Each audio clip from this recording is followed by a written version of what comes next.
Have you ever wondered what would happen if the beautiful woman offering you a dance in the moonlit glade was something far darker? Something that thirsts not for your love, but for your very blood? Today we're going to be talking about the Baobhan Sidh, the haunting, elegant predator from Scottish mythology. And if you're new, this is Whispers from the Phylactery. I like to talk about tabletop role-playing games, from encounters to styles of play and systems in general, with a healthy dose of offshoots and rambling. So, the Baobhan Sidh. It's a creature from Scottish folklore, and I think it's really my favorite fae creature. Sorry if you can hear the cat. I haven't hidden my love for undead, and the Baobhan Sidh I find blends the two wonderfully. In tabletop role playing games, they're often depicted as vampiric fae, whether they are truly undead fae or they just bear the traits of an undead fae. And you'll see what I mean by that later. Oh, hi, Artemis. They're creatures of the woods who seduce travelers and hunters, draining their life beneath the dark trees. I first found a stat block for them in a Pathfinder 2nd Edition monster manual, and after reading their entry, I had to go digging. I was starting to get ideas for adventures. Um, and the more stories I read and the more songs I found, the more I fell in love with them. Until now, I I love them as an early level intro villain, and I like to slot particularly one into my campaigns. The villain, Agra, as she's known. So often called the fairy vampires, they blend two of the most enduring supernatural elements into one unsettling entity that I think is sure to leave a memorable impact on your table. I know at my tables, it's often led to a lot of either hatred or just enjoyment at the encounters. So, looking at the mythological or cultural origins of the Baobhan Sidh, in Scottish Highland tales, the Baobhan Sidh were said to appear as green-clad women of surpassing beauty, often with deer hooves instead of feet hidden beneath their dresses, a mark of their inhuman nature. They would approach hunters at their campfires or cabins asking for a dance. The men, flattered and enchanted, would accept, only to be drained of blood as they danced, never to rise again. A lot of the stories I read or heard often highlight their ability to shapeshift or use enchantment magic, um, as the Baobhan Sidh would take the form of married men's wives or a young man's fancy from the village in order to ensnare them. These stories likely served as warnings about temptation in the wilderness, and that's something we can really lean into with our storytelling. The dangers of beautiful strangers and the eerie, unpredictable nature of the Fae. On the highlands or the moors of the time, people might have gone missing unexpectedly due to a whole host of reasons. And usually they were all laid at the feet of the Fae as a common boogeyman. After all, the elves are always up to something.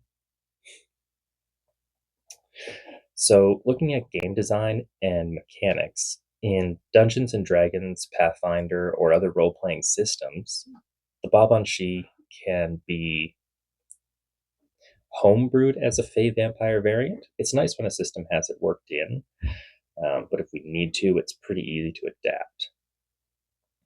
And I think that where part of the fun is in this one is it becomes all the more terrifying if an adventuring party is expecting to hunt down a vampire after hearing tales from the local tavern or the hunter's hall, only to find that their holy water and religious iconography has no effect on a fey creature.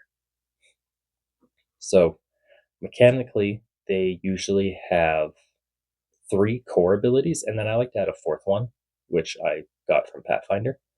Uh, the first is they have charm abilities.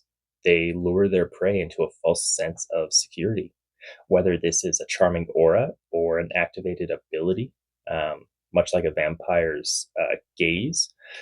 In Pathfinder, it's activated as an aura that lasts for a minute or so. They have life drain attacks, feeding on blood to heal or empower themselves, but often a Baobhan Sidh doesn't have fangs of its own. They use their sharp nails to cut their victims and drain the blood that way. And then with the different stories, the Baobhan Sidh often have illusion or shape changing abilities, hiding their true nature or appearing as a lost traveler or a graceful noblewoman. The common denominator is they are always beautiful.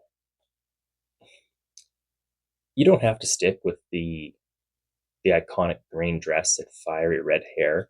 You could alter it up to other appearances, but I think part of the creature's unifying theme is that they are beautiful. Um, Traditionally beautiful women. I could also see doing as beautiful men if there was uh, a female adventurer or someone that leaned that way, um, because they are predators, shape shifting predators that do their best to ensnare victims. And then the fourth one that I like to add is Fey resistances instead of vampire ones. To me, the Baobhan Shi is a Fey creature so enamored with gothic stories and beauty that they take on a lot of these roles, but it doesn't mean that they are one themselves. So, Baobhan Shi are typically mid level threats. They're dangerous alone or lethal in groups, especially for players that aren't prepared for their charms and illusions. I like to use them, as I said before, as a low level villain. Roughly around level 3 to 5 is a good spot for me, where it's a single Baobhan Shi. Higher levels, they can be used as groups, or if one has other abilities such as spell casting or class abilities. Yeah. So, going into flavorful roleplay or story hooks, I mean, I already touched on this a little bit. I think that Well, here are a couple ways that I like to bring the Baobhan Shi to life at my tables. Um, you could imagine her as a guardian of an ancient forest, preying on trespassers to feed the land's hungry magic. And I think I'm actually going to utilize this in an upcoming campaign where the blood they drain from travelers is fed into the soil to boost a necrotic spell that they've been casting over maybe over a century, over the years. Um, they're not interested in drinking the blood themselves. They're using it to further their domain. Even they might have started off nobly, or they and then fallen into darkness as a Baobhan Shi, or they could have been a Baobhan Shi from the beginning, and now um, they're looking to expand their dark domain. A Baobhan Shi might also be a tragic figure cursed by the Fey courts, compelled to feed on mortals to survive. If they were a different type of undead, sorry, not undead, they're Fey. If they were a different type of Fey, either a dryad or a nymph, um, and they displeased the Fey court somehow and ended up being turned into a Baobhan Shi through the magic of an archfey. Or perhaps you meet a Baobhan Shi in the wilderness, just at twilight. They can walk during the day, they just prefer the aesthetics of not doing so. And perhaps this Baobhan Shi offers a bargain, your blood for their knowledge of the old ways, or a secret path through a haunted wood. And you need to trust that you won't fall under their spell. Um, After all, if they manage to ensnare you with their enchanted dance, then you might never awake again, whether you wish to or not. So I think what's important with the Baobhan Shi and with a lot of monsters is we don't just look at them as monsters to slay. We want to make them a presence, especially the Baobhan Shi, that tempts and terrifies in equal measure. As I said before, I like to use them as a low level boss type creature, around levels 3 to 5. They aren't particularly powerful in combat once their charms fall through. Their attacks are very basic. but they can make a great recurring villain for the party to play through their gothic script of sorrow as the party valiantly tries to save a village that the Baobhan has targeted. Um, or if they've caught the Baobhan eye and now they're weaving a story around them where the heroes fight desperately, making their way deep into the heart of the wood before ultimately being murdered by the trees that come to life or the Baobhan herself. Especially with bosses, the Baobhan should be important, should be a personality and not just a random stat block that's tossed in there. If it is just a one-off encounter, I would say give them lines, give them a personality for that encounter, um, make them hiss and snarl as the players manage to evade their enchantments. Of exploring one of these a bit more in depth, and this one I haven't gone through as much because it's good to free flow with it on the camera. It lets you see part of my process when I'm developing a story beat. So, what if our Baobhan Shi was not malicious by choice, but by a curse? And this is tied more into the, the fake court cursing them option from before that I haven't explored too much. I've danced around the idea, but I haven't fully gone into it. So, imagining a story where a Baobhan Shi begs the party for a cure, but feeding on the party is the only thing keeping her sane or alive if they're more undead long enough to find it. Would the players seek to save the Baobhan Shi or put an end to their hunger forever? Especially if there's no knowledge checks, whether religion or nature for the Fae. Um, Possibly cults. It depends on the system. I'm very used to thinking in Pathfinder 2. But if there's no knowledge checks to confirm can a cure even be found, which I would set at a high DC, it's not common knowledge, the party might have to travel to a nearby town or to the fake court itself and barter for information, which is always a dangerous prospect. I could see a session or two just dancing among the Fey nobility, trying to get an answer to this question, or traveling into town, and the party would have to decide: does one person bear the entirety of this burden and take further penalties, or do they split the penalties among the groups so that they're lessened to a degree? And would there be party conflict over helping the Baobhan at all? I think this answer is always yes. Um, for role heavy groups and tables that like a lot of combat, I wouldn't see this working super well. They would probably elect just to put down the Baobhan rather than take any penalties to their character stats. But roleplay groups, it could introduce a good bit of back and forth, even if they're all the same alignment.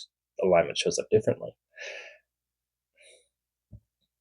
So the Baobhan cure might just require something simple, like they have to willingly forego blood until they die, even though it's in their presence. They could take it anytime they wish, but they choose not to until that hunger overwhelms them and the curse is broken.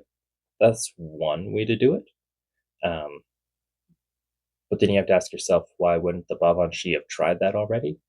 But it might have been the hunger is so great that they can't bring themselves to commit suicide. They're so desperate for a cure.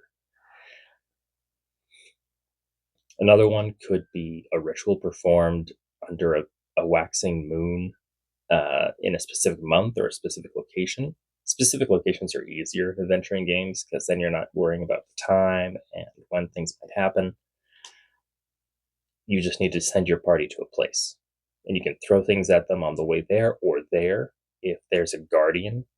Uh, so, thinking about this, if they had to go to a specific glade um, under the moon, not a specific moon, but just under a waxing moon, then there might be a Fey guardian there that doesn't want to allow them to perform a ritual with a vampiric Fey.